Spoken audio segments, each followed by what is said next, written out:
కల్కి 2898 AD block buster దిశగా అడుగులు వేస్తోంది. ప్రభాస్ లేటెస్ట్ మూవీ కల్కి కలెక్షన్స్ 1000 కోట్లకు దగ్గరవుతున్నాయి. దర్శకుడు నాగ్ అశ్విన్ తెరకెక్కించిన కల్కి బాక్సాఫీస్ ను షేక్ చేస్తోంది. రెండో వారం కూడా స్ట్రాంగ్ గా రన్ అయింది. ఇప్పటికే పలు రికార్డ్స్ బద్దలు కొట్టింది కల్కి. యుఎస్ లో కల్కి $15 మిలియన్స్ మార్క్ దాటేసింది. ఆర్ఆర్ఆర్ రికార్డును బ్రేక్ చేసింది. యుఎస్ లో 400 కోట్ల చిత్రాలను ప్రభాస్ కలిగి ఉన్నాడు. టాలీవుడ్ లో మరే ఇతర హీరోకి ఆ రికార్డ్ లేదు. కల్కి సక్సెస్ ని ప్రభాస్ తో పాటు కుటుంబ సభ్యులు ఎంజాయ్ చేస్తున్నారు. ముఖ్యంగా ప్రభాస్ పెద్దమ్మ శ్యామలాదేవి ఆనందానికి హద్దులు లేవు. తాజాగా ఓ ఇంటర్వ్యూలో పాల్గొన్న శ్యామలాదేవి తన కొడుకు ప్రభాస్ ని విమర్శించిన వాళ్లకు చురుకలు వేసింది.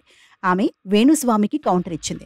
శ్యామలాదేవి మాట్లాడుతూ ప్రభాస్ పెళ్లి, కెరియర్ విషయంలో ఇబ్బందులు ఎదురవుతాయని కొందరు జ్యోతిష్యులు చెప్పారు. బాహుబలి తర్వాత విజయం దక్కదన్నారు. కానీ వారి అంచనాలు తారుమారయ్యాయి. కల్కి బ్లాక్ బస్టర్ కొట్టింది. ప్రభాస్ పెళ్లి విషయంలో కూడా అలాగే జరుగుతుంది. ప్రభాస్ కి వివాహం చేయాలని మాకు కూడా ఉంది.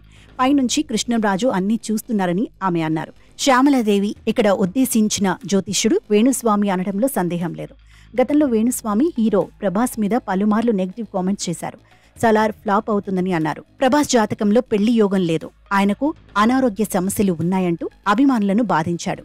సలార్ 700 కోట్లకు పైగా వసూళ్లు రాబట్టిన నేపథ్యంలో వేణుస్వామి జాతకం ఫెయిల్ అంటూ ఫ్యాన్స్ ట్రోల్ చేశారు. నేను జాతకం ప్రకారమే చెబుతాను, నాకు వ్యక్తిగతంగా ఎవరిపై ద్వేషం ఉండదు, కానీ నన్ను తప్పుగా అర్థం చేసుకుని అభిమానులు ట్రోల్ చేస్తారని వేణుస్వామి తనని తాను సమర్థించుకున్నారు. వేణుస్వామి మీద శ్యామలాదేవికి కోపం వచ్చిన నేపథ్యంలో అతని పని అవుట్ అని ప్రభాస్ ఫ్యాన్స్ అంటున్నారు. ముందు నీ జాతకం చూసుకో అని వేణుస్వామిని ఎద్దేవా చేస్తున్నారు.